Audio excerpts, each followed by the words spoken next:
वो एक वोट को अपने साधने के लिए बयान दे रहे हैं। उनको ये भय सता रहा है कि कहीं मुसलमान हमारे साथ से खिसक न जाए, इस नाते ये इस तरह के नर्गल बयान उनके आ रहे हैं। अगर ये बात उनकी जानकारी में थी तो वो जब मुख्यमंत्री थे तो उन्होंने क्यों नहीं खुदाई कराई? सवाल तो ये है। तो 5 साल लगातार थे, तो अगर शिवलिंग वहां है तो उसके वहां बैठ करके उन्होंने जो ये काम किया, वो वो चीज जो है उनको खुद सोचना चाहिए था और समझना चाहिए। वो उनके कहने का सिर्फ तात्पर्य ये है कि मुस्लिम मतदाता हमसे जुटा रहे, हम उनके वोट का इस्तेमाल करते रहें, उनके हक अधिकार को लूटते रहें, बस उनका मकसद यही है।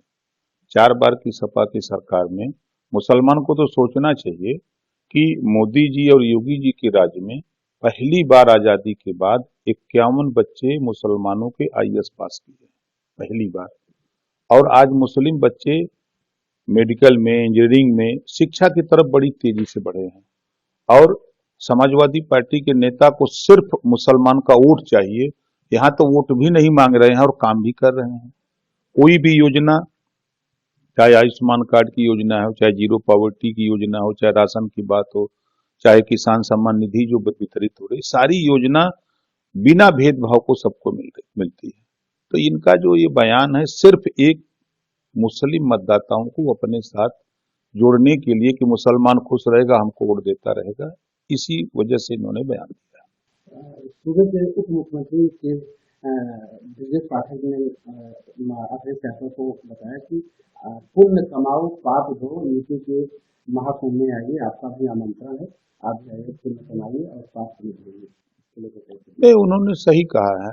जब हमारे विधानसभा अध्यक्ष जी ने जब भगवान राम के दर्शन के लिए अयोध्या आने के लिए विधानसभा में आमंत्रण दिया सभी 403 विधायकों को, उस समय भी समाजवादी पार्टी के लोगों ने बहिष्कार किया था, याद होगा आपको। और सारी व्यवस्था हमारे अध्यक्ष जी देने को तैयार दिए, तो जिनकी आस्था थी वो तो यहाँ आए, लेकिन समाजवादी पार्टी के नेता को लगा कि हम लोग अगर चले जाएंगे तो कहीं मुसलमान नाराज हो जाए, इस नाते वो हमेशा एक वोट को अपने पाले में रखने के लिए, लेकिन उनको ये नहीं पता है कि एक बड़ा वोट उससे 48%, जिसको अति पिछड़ा वोट कहते हैं, जिसको उन्होंने समाजवादी पार्टी ने 4 बार सरकार में धोखा दिया, सामाजिक न्याय समिति की रिपोर्ट लागू करने के लिए सुप्रीम कोर्ट ने 3 सितंबर 2013 को कहा कि 27% आरक्षण कुछ जातियां उसका लाभ उठा रहे, इसको बांट करके सभी जातियों को दिया जाए, तो वो ध्यान में नहीं आता है। और सिर्फ उनके दिमाग में एक भरा हुआ है कि हमारी कम्युनिटी है, मुसलमान को हम घेरे रहेंगे तो सत्ता पा जाएंगे। ये असंभव बात है। लेकिन ये महाकुंभ की तैयारी चल रही है, ऐसा रहेगा महाकुंभ कितना देखिए, महाकुंभ को लेकर के केंद्र और प्रदेश सरकार दोनों कटिबद्ध है। जिम्मेदारी प्रदेश सरकार की है व्यवस्थित उसको निपटाना। लोग बाहर से आवें और स्नान करें, दर्शन करें और सकुशल वापस जाएं।